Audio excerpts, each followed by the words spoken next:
Hey guys, so about 2 weeks ago I posted a video about the COVID-19 virus and airborne transmission. I just want to say thanks to all those who found the information helpful and appreciated it. Now, in Trinidad and Tobago presently, we are experiencing the worst wave of this COVID-19 virus. In May alone, we have had over 9,000 positive cases and over 200 deaths. And given our population of 1.4 million, I would say that's a significant value. Now, about 10 days ago, unfortunately, I started experiencing viral-like symptoms such as cough and sore throat. I was tested for COVID-19 and I came back positive. Now, being a frontline worker, I thought I should share my experience and things that I have done at home that many others at home currently in isolation can relate to. Working in an emergency department, I have constantly exposed to COVID-19 patients on a daily basis. Things that I would have done. So I wore PPE every single day at work. When on arriving home, I would remove my scrubs before entering the house. I would shower as soon as I reach home, practice normal hand hygiene, social distancing. I even got the first dose of the AstraZeneca vaccine about 6 weeks prior to contracting the virus. It usually takes 21 days to take effect, lowers the risk of getting the virus by 76%, and this protection lasts for about 12 weeks, after which you will get the second dose. And this usually lowers the risk of getting the virus by 82% and lowers the risk of getting severe COVID disease and hospitalization by 94%. Point to note, given that I have contracted the virus, I won't be able to get my second dose of the vaccine until 6 months later. But how did I still contract the virus even though I took all the necessary precautions? Who knows, maybe it was just a lapse on my part while removing PPE at work. So far, the first few days, my first day or two, I had cough, sore throat, and runny nose. Around day 3 or 4, I started experiencing really high fever, up to like 39 degrees Celsius, and experienced it with chills and headaches. I also experienced a lot of fatigue. From around day 6, I lost my smell, I lost my taste, and around day 9, I got back my taste and my smell, and I didn't have any symptoms since then. So clinically, you will say that I can be classified as mild disease, but unfortunately there are many others who are not so fortunate and they would have experienced severe disease presently and are currently hospitalized. So what are some of the things that I have practiced? Isolation rules, so staying in a room and not coming outside for the last 10 days.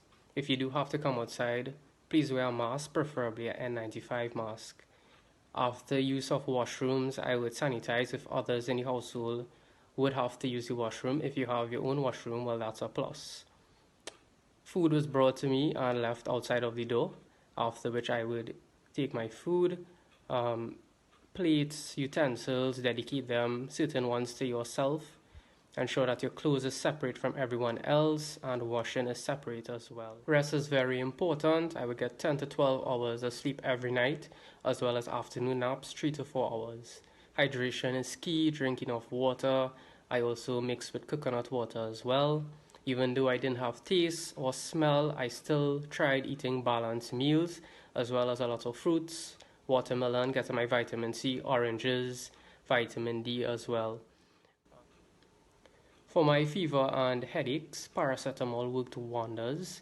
You can also use ibuprofen if you do experience generalized body aches. What about antibiotics? So remember, it is a viral infection. You can't go on a course of antibiotics if prescribed by a doctor and if they suspect there's a co-infection by a bacteria. Most times azithromycin is given. Don't forget that you should also have a SpO2 monitor and a thermometer, and you should be checking these every single day.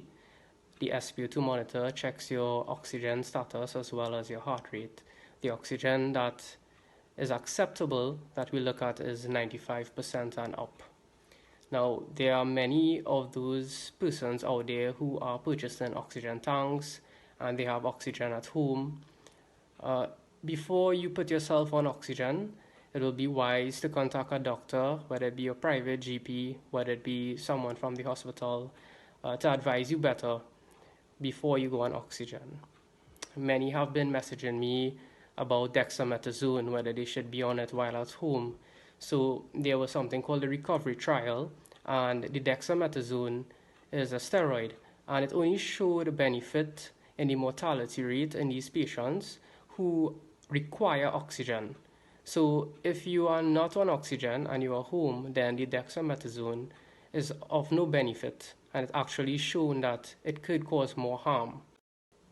So lastly, one thing I would like to touch on that many take for granted, having COVID-19 and being in a room isolated for about 21 days is not an easy thing to go through, and mental health is something that I would like to touch on. Social isolation is a real thing, and a lot of people will go through loneliness, some go through anxiety, depression, and it could lead to even suicide attempts. I think if you know someone who is COVID positive, do give them a call, do give them a message. It's always nice to hear from someone and someone you could talk to as well. If you are COVID positive and in a room, you can distract yourself. The most you could do, look at some movies, listen to music, even if it means reading a book. If it reached extreme situations where you're unable to cope, there are also hotline numbers that you can call and talk to someone. Now, while my recovery process has been on track, there are many others out there who are not so fortunate, where they have been hospitalized, others in ICU on ventilator. And I would just like to wish them a speedy recovery, and let us continue to work together and overcome this pandemic.